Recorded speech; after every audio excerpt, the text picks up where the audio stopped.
Bienvenue pour cette exploration aujourd'hui. On va parler d'une découverte assez fondamentale en informatique théorique.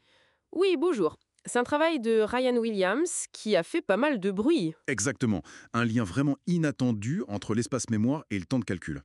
Ça a été décrit comme une avancée majeure après 50 ans de statu quo presque. Oui, et même Williams qualifie ça de perturbant, c'est dire. Perturbant, c'est le mot. Alors, notre mission, si on peut dire, c'est de comprendre comment on peut échanger massivement de l'espace contre du temps, même pour des programmes qui semblent déjà utiliser tout l'espace dispo. Bah oui, c'est perturbant parce que ça va contre l'intuition. On voit l'espace mémoire un peu comme, disons, un tableau noir qu'on peut effacer et réutiliser. D'accord. Et le temps, ben, c'est une flèche, quoi. Ça avance, ça ne revient pas. C'est ça. Et on se dit que réutiliser l'espace, effacer, réécrire, ça prend forcément du temps. La question c'est, est-ce qu'on peut être beaucoup plus malin que ça? Alors, pour poser un peu le cadre, on parle souvent de la machine de Turing comme modèle, c'est ça? Un ruban, une tête qui lit et écrit, Voilà, c'est le modèle théorique de base. Le temps, c'est simple, c'est le nombre de pas que fait la tête. et l'espace? L'espace, c'est le nombre de cases différentes que la tête a visitées sur le ruban. La nuance est importante. Ah oui. Et sur un vrai ordi, on peut réécrire sur la mémoire existante, mais on ne peut pas revenir en arrière dans le temps. Exactement. Donc l'espace utilisé est toujours, en quelque sorte, limité par le temps de calcul. Mais la vraie question, c'est à quel point on peut réduire cet espace? Et ça, c'est pas une question nouvelle apparemment, hein. Ah non, pas du tout. C'est une vieille quête. Déjà en 1978, il y a eu un résultat pour les machines très simples dites monoruban. Oui? On a montré qu'on pouvait simuler un calcul qui prend un temps t en utilisant un espace mémoire proportionnel à la racine carrée de t. Racine carrée, c'est une réduction énorme. Oui, vraiment énorme. Mais le X, c'est que ça ne marchait que pour ces machines simples. Pour les machines multirubans, qui sont plus rapides et plus proches de nos ordinateurs, Mhm. là, on a bloqué. On a bloqué pendant 50 ans. On pensait que c'était impossible d'avoir une réduction aussi spectaculaire sans perdre énormément en vitesse. Et c'est là que Ryan Williams entre en jeu. Son approche, elle se fait en deux temps, c'est ça? D'abord, il cartographie le calcul.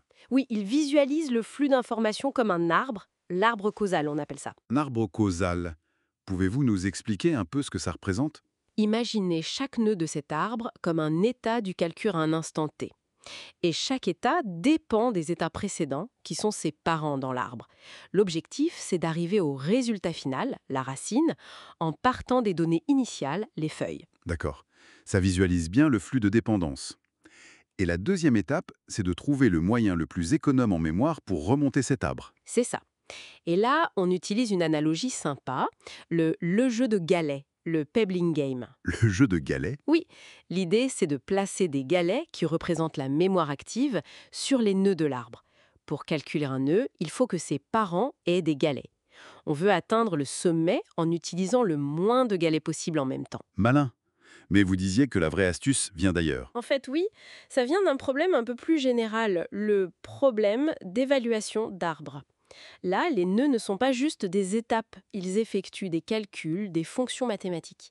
Et figurez-vous qu'il y avait un pari de 100 dollars. Un pari? Oui, un pari qui disait qu'on ne pourrait pas faire mieux en termes d'espace que la stratégie simple du jeu de galets pour évaluer ces arbres. Et pari perdu, j'imagine. Pari perdu. Grâce à Cook et Meritz, ils ont trouvé une méthode beaucoup plus efficace. Comment ils ont fait? C'est quoi l'astuce? Ils ont utilisé des propriétés mathématiques que de simples galets n'ont pas. L'exemple classique pour comprendre l'idée, c'est l'échange de deux variables, A et B, sans utiliser de troisième variable temporaire. Ah oui, l'astuce avec l'opération XOR. Exactement. A égale A XOR B, puis B égale A XOR B, et enfin A égale A XOR B.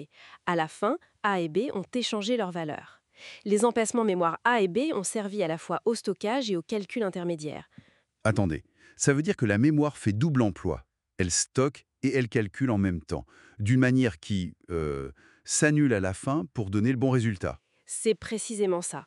Le XOR a cette propriété sympa que XXOR donne 0. Ça s'annule. Cook et Meritz ont généralisé ça avec des systèmes mathématiques un peu plus complexes comme les racines de l'unité. Les racines de l'unité? Oui, pensez à des nombres qui, quand on les multiplie en boucle, finissent par revenir à 1, un peu comme tourner sur un cadran d'horloge. Ça permet aussi des sortes d'annulations cycliques. L'idée clé, c'est vraiment d'entremêler le stockage et le calcul dans le même espace mémoire. Tout s'embrouille pendant le calcul. Mais ça se démêle tout seul à la fin. C'est assez fou comme concept. C'est ça. Ça se démêle proprement pour donner le résultat final. Et donc, Williams a pris cet algorithme super efficace de Cook-Emeritz et l'a appliqué aux branches de son arbre causal, pour n'importe quel calcul sur machine multiruban. Exactement.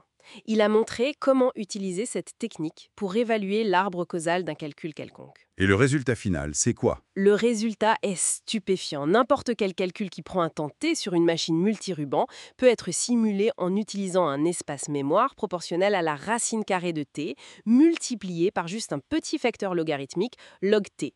Donc en gros, espace égale SQRT t log t. C'est presque aussi bon que le résultat de 1968 pour les machines monorubans, ce qu'on croyait impossible pendant 50 ans. C'est une quasi-égalité qu'on n'attendait plus pour ces machines plus complexes.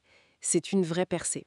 Une compression radicale de l'espace, donc, grâce à ces astuces mathématiques qui exploitent le temps. Mais est-ce que ça a des applications pratiques immédiates ou ça reste très théorique pour l'instant? Pour le moment, c'est surtout une avancée théorique majeure.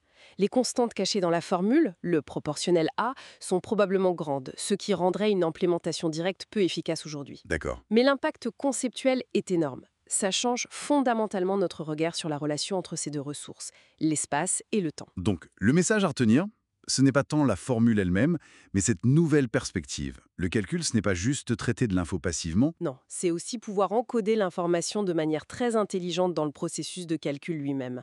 Utiliser les maths pour que la mémoire devienne en quelque sorte active. Pour qu'elle fasse double, voire triple emploi. C'est fascinant. Tout à fait. Et ça soulève une question intéressante pour finir. Cette découverte, qui repose elle-même sur celle assez récente de Cook-Emeritz, est-ce que c'est la fin de l'histoire? Est-ce qu'on peut faire encore mieux? Peut-être. Peut-on imaginer des moyens encore plus subtils de jouer avec l'espace et le temps? Quelles autres connexions surprenantes entre les concepts fondamentaux de l'informatique nous attendent? C'est ça qui est excitant.